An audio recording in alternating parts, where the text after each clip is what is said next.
നമസ്കാരം. ശബരിമല വിഷയമുയർത്തി സംസ്ഥാന സർക്കാരിനും UDF-നുമെതിരെ വിമർശനം കടുപ്പിച്ചിരിക്കുകയാണ് പ്രധാനമന്ത്രി നരേന്ദ്രമോദി. കേരളത്തിൽ BJP-ക്ക് ഭരണം ലഭ്യമാക്കിയാൽ ശബരിമല അയ്യപ്പ ഭഗവാന്റെ സ്വർണം കട്ട പ്രതികളെ ജയിലിൽ പാർപ്പിക്കുമെന്ന് പറഞ്ഞ പ്രധാനമന്ത്രി മോദി ഇത് മോദിയുടെ ഗ്യാരണ്ടിയാണെന്നും പ്രഖ്യാപിച്ചു. ശബരിമലയിലെ ഭഗവാൻ അയ്യപ്പനിൽ നമുക്കെല്ലാം വിശ്വാസമുണ്ട്. ആ ജനകോടികളുടെ വിശ്വാസത്തെയാണ് LDF സർക്കാർ കൊള്ളയടിച്ചത്. BJP-ക്ക് കേരളത്തിൽ ഭരണം നൽകിയാൽ ഭഗവാൻ അയ്യപ്പന്റെ സ്വർണം കട്ട സകല കുറ്റക്കാരുടെയും വാസം ജയിലിലാകും. ഇത് മോദിയുടെ ഗ്യാരണ്ടിയാണെന്ന് മോദി പറഞ്ഞു.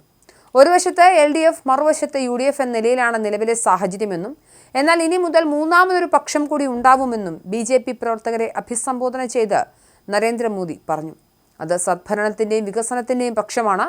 LDF-ഉം UDF-ഉം കേരളത്തെ ദുർഭരണത്തിൽ മുക്കിക്കളഞ്ഞു.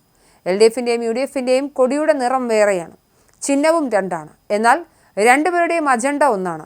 അഴിമതിയും വർഗീയതയുമാണ് അജണ്ട. ശരിയായ അർത്ഥത്തിൽ പുതിയ ഒരു സർക്കാർ ഉണ്ടാകേണ്ടതുണ്ട്. തന്റെ വാക്കുകൾ ശ്രദ്ധിക്കണമെന്നും ബുദ്ധി ഉപയോഗിച്ച് ചിന്തിക്കണമെന്നും മോദി പറഞ്ഞു. നിയമസഭാ തെരഞ്ഞെടുപ്പ് പ്രചരണം എന്നായിരുന്നു മോദിയുടെ നെടുനീളൻ പ്രസംഗം. കണ്ടവർക്ക് മനസ്സിലായത് എന്തായാലും തെരഞ്ഞെടുപ്പിനെ അഭിമുഖീകരിക്കാൻ പോകുന്ന ഒരു ഘട്ടത്തിൽ കൃത്യമായ തെരഞ്ഞെടുപ്പ് ക്യാമ്പയിൻ എന്ന രീതിയിൽ തന്നെയാണ് പ്രധാനമന്ത്രി സംസാരിച്ചത്. ശ്രീനാരായണ ഗുരു, അയ്യങ്കാളി, മനത്ത് പത്മനാഭൻ എന്നിവരെ പരാമർശിച്ചുകൊണ്ടായിരുന്നു മോദി പ്രസംഗം തുടങ്ങിയത്. തിരുവനന്തപുരത്ത് വരാനായത് സൗഭാഗ്യമാണെന്ന് മോദി പറഞ്ഞു. BJP എങ്ങനെയാണോ ഗുജറാത്തിൽ വളർന്നു വന്നത് അതുപോലെയാണ് തിരുവനന്തപുരത്ത് BJP-യുടെ വളർച്ച. 1987 മുൻപ് ഗുജറാത്തിൽ BJP ചെറിയ പാർട്ടിയായിരുന്നു, വാർത്തയിൽ ഒന്നും വരില്ലായിരുന്നു. ആദ്യമായി അഹമ്മദാബാദ് മുനിസിപ്പാലിറ്റിയിൽ വിജയിച്ചു, പിന്നീട് വിജയപരമ്പര ആയിരുന്നു. അതിന് സമാനമാണ് തദ്ദേശ തെരഞ്ഞെടുപ്പിൽ തിരുവനന്തപുരത്തെ BJP-യുടെ വിജയം. കേരളത്തിൽ ഇത്തവണ പരിവർത്തനം ഉണ്ടാവുക തന്നെ ചെയ്യും. കേരളം BJP-യെ വിശ്വസിച്ച് തുടങ്ങിയിരിക്കുന്നു. കേരളത്തെ അഴിമതിയിൽ നിന്ന് മുക്തമാക്കാനുള്ള വിജയമാണിത്. തിരുവനന്തപുരത്തിന് നന്ദിയെന്നും മോദി പറഞ്ഞു. മലയാളത്തിലായിരുന്നു മോദി നന്ദി പറഞ്ഞത്. ഇടത് വലത് അഴിമതി ഭരണത്തിൽ നിന്നും കേരളത്തെ മോചിപ്പിക്കാനുള്ള തുടക്കമെന്ന നിലയിൽ വേണം തിരുവനന്തപുരത്തെ വിജയത്തെ കാണാനെന്നും മോദി പറഞ്ഞു. അടിസ്ഥാന സൗകര്യങ്ങളിൽ പോലും തിരുവനന്തപുരം വളരെ പിറകിലാണ്. ഇങ്ങനെ ആകാൻ പാടില്ല, മാറാത്തതിനി മാറുമെന്നും മോദി പറഞ്ഞു. ഇതും മലയാളത്തിലായിരുന്നു മോദി പറഞ്ഞത്.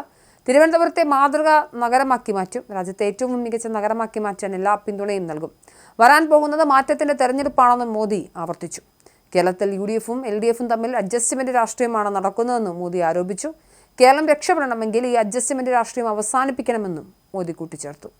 ശബരിമലയിൽ നിന്നും സ്വർണം കൊള്ളയടിക്കപ്പെട്ടുവെന്ന് മോദി പറഞ്ഞു. ശബരിമലയുടെ വിശ്വാസത്തെ തകർക്കാൻ കിട്ടിയ ഒരവസരവും LDF പാഴാക്കിയില്ല. BJP വന്നാൽ ആരോപണങ്ങളിൽ കൃത്യമായ അന്വേഷണം നടത്തും, കുറ്റവാളികളെ ജയിലിലടയ്ക്കും. ഇത് മോദിയുടെ ഗ്യാരണ്ടിയാണെന്നും അദ്ദേഹം കൂട്ടിച്ചേർത്തു.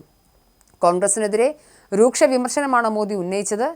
MMC കോൺഗ്രസ് ആണ് ഇപ്പോൾ ഉള്ളതെന്നായിരുന്നു മോദി പറഞ്ഞത്. MMC എന്നാൽ മുസ്ലിം ലീഗ്, മാവോവാദി കോൺഗ്രസ് ആണെന്നും മോദി പറഞ്ഞു. കോൺഗ്രസിനെ കുറിച്ച് താൻ മുന്നറിയിപ്പ് നൽകുകയാണ്. കോൺഗ്രസുകാർ മുസ്ലിം ലീഗിനേക്കാൾ വലിയ വർഗീയവാദികളായി മാറി. കോൺഗ്രസിനെ ജനങ്ങൾ വളരെ സൂക്ഷിക്കണം. വർഗീയ പരീക്ഷണശാലയായി കേരളത്തെ കോൺഗ്രസ് ഉപയോഗിക്കുകയാണ്. പവിത്രമായ കേരളത്തെ കോൺഗ്രസ് മുസ്ലിം ലീഗ് അജണ്ടയിൽ നിന്നും രക്ഷിച്ചെടുക്കണം. ഈ സമയമാണ് ശരിയായ സമയം. ഇതാണ് NDA സർക്കാരിനുള്ള ശരിയായ സമയം. വികസിത കേരളം സാധ്യമാക്കാനുള്ള സമയമാണിതെന്നും മോദി പറഞ്ഞു. കേന്ദ്ര സർക്കാരിന്റെ പദ്ധതികൾ കേരളത്തിലെത്താതിരിക്കാൻ LDF സർക്കാർ ശ്രമിക്കുന്നുണ്ട്. കേരള സർക്കാർ വികസനത്തിന്റെ ശത്രുവാണ്. PM ശ്രീ പരാമർശിച്ചുകൊണ്ടായിരുന്നു മോദിയുടെ പ്രതികരണം. PM ശ്രീ പദ്ധതി കേരളം ഉപേക്ഷിച്ചു. പാവപ്പെട്ട കുട്ടികൾ ആധുനിക രീതിയിലെ സ്കൂളിൽ പഠിക്കേണ്ടതില്ല എന്നാണ് കേരള സർക്കാരിന്റെ നിലപാട്. ദരിദ്രരുടെ അവകാശങ്ങൾ കേരള സർക്കാർ നിഷേധിക്കുകയാണ്.